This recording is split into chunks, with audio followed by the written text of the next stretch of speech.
सुप्रभात। आदर्श विद्या मंदिर झालावाड़ से मैं कुलदीप शर्मा कक्षा सप्तम में विषय विज्ञान के अंतर्गत अध्याय तृतीय हमारा चल रहा है। इसमें रेशों से वस्त्र तक आज हम अध्ययन करेंगे। इसके अंतर्गत जो आज हमारा प्रकरण है वह है रेशे। कोई भी जो वस्त्र जैसे हम पहनते हैं वो किसके बने हुए होते हैं? रेशों के बने हुए होते हैं। अब ये रेशे क्या है? अलग अलग प्रकार के होते हैं और इन रेशों के अंतर्गत रेशों को हम दो प्रकार से विभाजित कर सकते हैं, प्राकृतिक रेशे और कृत्रिम रेशे। और प्राकृतिक हो गया और कृत्रिम हो गया। कृत्रिम कहें या संश्लेषित कहें। रेशे, प्राकृतिक रेशे दो प्रकार के होते हैं, पादपों से प्राप्त होने वाले रेशे और जंतुओं से प्राप्त होने वाले रेशे।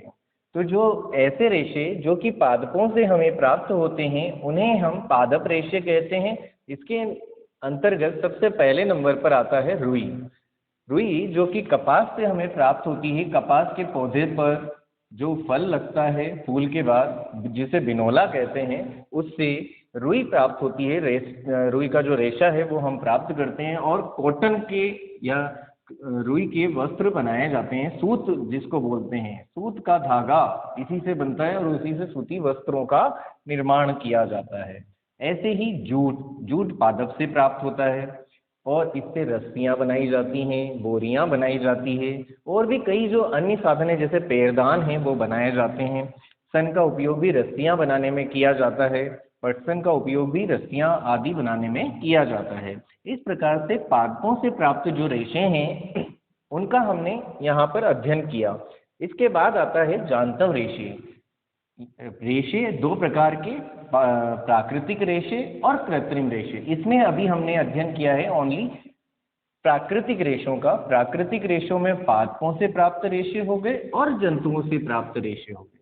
और जंतुओं से प्राप्त रेशा है जैसे ऊन और रेशम। सर्दी के दिनों में हम जो स्वेटर पहनते हैं, वे जो स्वेटर हैं वो कहाँ से मिलते हैं, कैसे बनते हैं? वो ऊन के बनते हैं। और ये जो ऊन है वो कहाँ से आती है?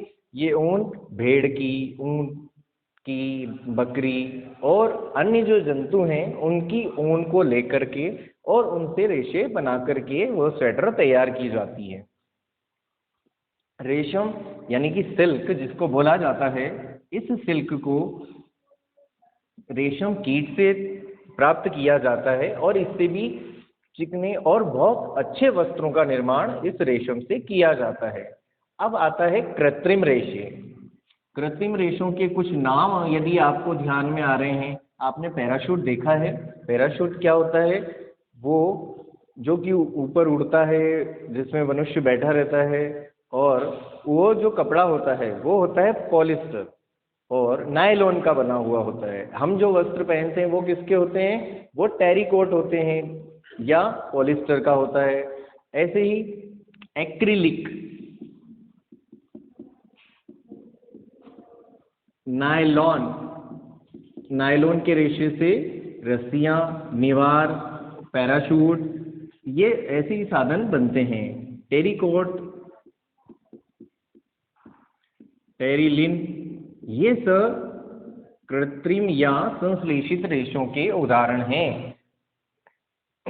इसके बाद आता है एक बिंदु कि जो जांतव रेशे हैं, इन जांतव रेशों को हम जंतुओं से प्राप्त करते हैं। अब जंतुओं में कौन कौन से जंतु ऐसे आते हैं जो कि हमें ऊन देते हैं? इनमें सबसे पहले भेड़, याक, ऊंट, बकरी, लामा और एल्पेका। लामा और एल्पेका दक्षिणी अमेरिका में पाए जाने वाले जंतु हैं। और ये जो ऊन है उसके लिए कृत्रिम रूप से वर्णनात्मक का मतलब होता है चयन करके उन जंतुओं का चयन किया जाता है जिनमें की ऊन की जो मात्रा है वो सर्वाधिक हो। या ऐसे प्रकार के रेशे होते हैं जिनमें की वायु को संग्रहित करने की क्षमता ज़्यादा होती है, और जब वो वायु को अत्यधिक संग्रहित करेगी तो जो वायु जो होती है वो विद्युत की ऊष्मा की कुचालक होती है और हमें गर्मी सर्दी का जो एहसास है वो नहीं होगा।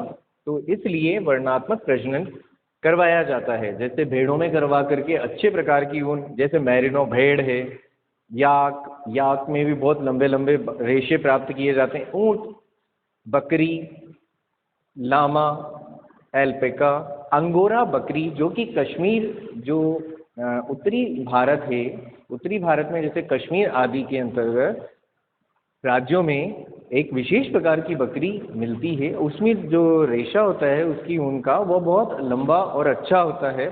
उससे पश्मीना शॉल बनाया जाता है और इस शॉल का में गर्मी बहुत अधिक होती है। और इसके बाद आता है कुछ जो रेशे हैं उनको किस प्रकार से रेशे से धागा बनाया जाता है। अब जो प्रक्रम होगा वो हमारा क्या है कि रेशा है, रेशे से धागा किस प्रकार से बनाया जाता है, रेशे से ऊन संधानित करने का चरण। तो इसके लिए सबसे पहले रेशों से ऊन जो है, जो इन जंतुओं से हमें मिलती है, उसमें क्या क्या चरण अपनाए जाते हैं। सबसे पहले कटाई, जंतुओं से उस ऊन की कटाई की जाती है सबसे पहले उनकी त्वचा से। इसके बाद बड़ी सावधानी से उसको पहले चरण के अंतर्गत कटाई करके और दूसरे चरण में अभिमार्जन किया जाता है। अभिमार्जन का अर्थ होता है जो जंतुओं की त्वचा से प्राप्त जो ऊन है, रेशा है, उसको धोना, बड़ी बड़ी टंकियों के अंदर लेकर के और उनको धोया जाता है, जिसे अभिमार्जन कहते हैं, ताकि उन रेशों के मध्य में धूल, मिट्टी आदि ये सभी नष्ट हो जाएं, निकल जाए। अभिमार्जन कहलाता है। अभिमार्जन का अर्थ ही धोना होता है। इस अभिमार्जन के चरण के पश्चात छटाई की जाती है रेशों की। और छटाई के पश्चात, छटाई का अर्थ होता है कि इनमें जो रेशे अच्छे हैं उनको रख लिया जाता है और जो अन्य रेशे हैं उसको बाहर कर दिया जाता है। और वर की छटाई फिर, और उनमें से भी फिर छटाई की जाती है। जो रेशा अच्छा है उसको रखा जाता है और इसके बाद जो अच्छे अच्छे रेशे हैं, सही रेशे हैं, उनको रख करके और अन्य जो अनुपयुक्त रेशे हैं उनको बाहर कर दिया जाता है और सही रेशों को रख करके उसकी रंगाई की जाती है। रंगाई करने के पश्चात जैसे रंग चढ़ा दिया जाता है, जो भी रंग हमारे लिए आवश्यक है। और इसके बाद रीलिंग की तकनीक आती है। रीलिंग में धागा सीधा करना, जो विभिन्न प्रक्रमों के माध्यम से ऊन का जो रेशा है वो टेढ़ा हो जाता है, उस रेशे को रीलिंग तकनीक के माध्यम से धागे को सीधा किया जाता है, सीधा करके और इससे धागा बनाया जाता है।